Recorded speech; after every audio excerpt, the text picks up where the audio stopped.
সেই মামলা থেকে খালাস পাইছেন। আমরা বলে থাকি এই শেখ পরিবারের সাথে সেই আওয়ামী লীগ সরকার দুর্ব্যবহার করার কারণে এই আওয়ামী লীগ সরকারের শেখ হাসিনার পতন হয়েছে।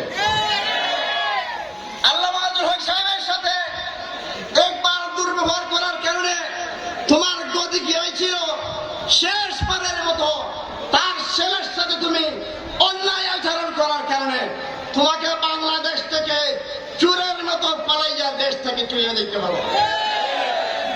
এই কথার থেকে সবাইকে আমাদের জানতে হবে, আসলে মামুনুল হক সত্যের একজন ন্যায়ের প্রতীক ব্যক্তি। ওনাকে দেখতে দেখতে আপনারা দেখতে পাইবেন বক্তব্যের মঞ্চে যেমন বীর, রাত্রিতে আল্লাহর দরবারে উনি একজন পীর। করেছেন আমাদের হাজার হাজার আলিম ওলামা সহ অনেক বয়োবৃদ্ধ মুরব্বীগণ তাহাজ্জুদের নামাজ পড়ে পড়ে আল্লাহর দরবারে দোয়া করেছেন। আপনারা এই দোয়ার বদৌলতে আজকে মামুনুল হক সাহেবের মুক্তি হয়েছে।